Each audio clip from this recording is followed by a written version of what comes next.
My name is Conny-Hendrik and I'm an organizer of the Trans-Inter Swimming in Berlin.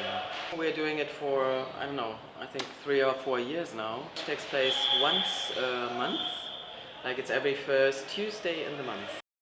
One key factor is to be there in person and to have continuity, like some individuals that people connect to the event and they can be sure and trust there's somebody there in the entrance and takes care for a safe environment, takes care that nobody else intrudes, and also that the venue itself is a safe place. So blinds at the windows, for example, or no windows at all, for example, in the pool to the outer public.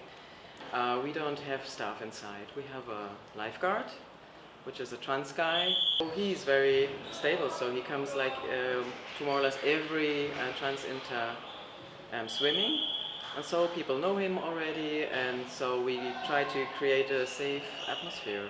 And the people go inside, there's cabins, and they can change there. What we don't have is like separate showers, but we tell the people in advance and we say, okay, you can change separately, but see how we can create a safe atmosphere for you in the showers. Also, people can wear what they want inside, which is also key for me to trans-inter swimming, because when you go to a regular swimming session, for example, trans male persons, with no top surgery, they wouldn't dare and they wouldn't be allowed to just wear like trousers and no top. But in the trans-inter swimming, they can come without top and they can swim how they are. And same applies to trans women, so they can wear what they want without feeling like any guilty or funny, or nobody would stare at them. And everybody can come with their bodily conditions the way they are, and this is very important to us to create this atmosphere where everybody can feel safe. The first pool, we rented it, in fact. So we paid a lot of money and had to rent it, which was really a challenge, because the people, most trans people can't afford like regular entrance, and €5 a month can be a challenge for some trans people. And we tried to get some money in other ways. So there were 2 clubs that donated money. We made a fundraiser party, for example. So that was the beginning. Only when there was an incident in a local pool where a trans woman was discriminated against, and she was like thrown out of the women's locker by a visitor. So then our club, which is Seitenwechsel in Berlin, so our club had the opportunity to talk to the swimming staff and the head of the pool. And then they said, okay, they're sorry for the incident, and they are sorry that a trans woman has been discriminated against, and what can they do? And then we made recommendations, and then they said, okay, we try to find a safe pool for you. So, and this is what often happens. There has to be an incident, somebody has to be hurt or attacked or discriminated against, and then people say, oh, okay, we're sorry, and something needs to happen. And now we have this pool for free. In the beginning we had to rent it as well, which was almost not possible.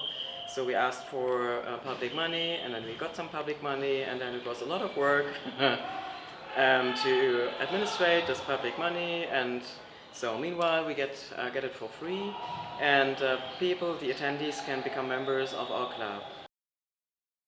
Berlin is a very big city, and to change things in such a big city and all the pools we have is like very long, it's a very long project, I'd say.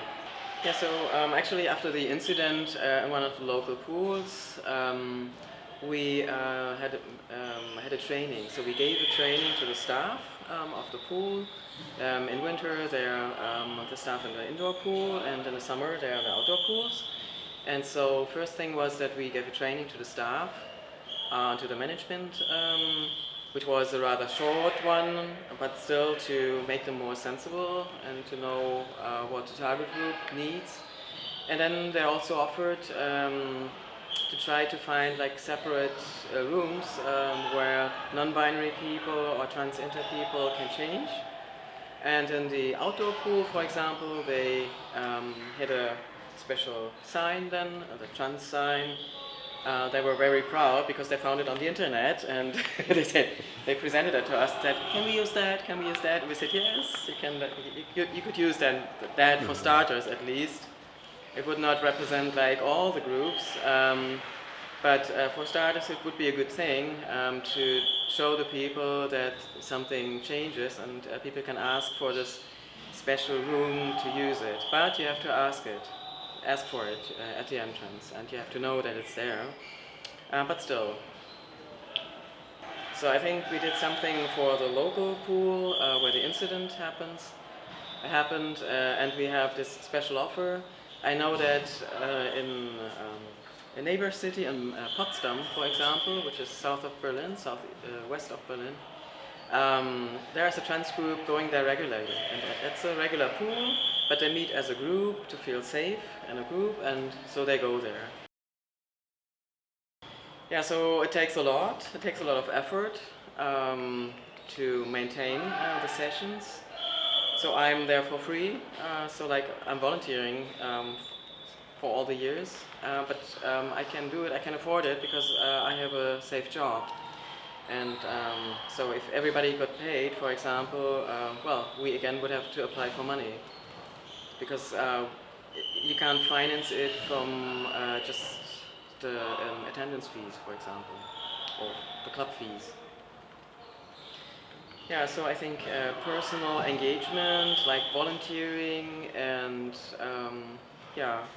continuity is key to the success of trans-inter, non-binary events, and a safe space, creating a safe space. All the people who look somehow in between or androgynous, a lot of people don't dare to go to regular pools because they get stares and looks, and so they really love to have this trans-inter swimming opportunity.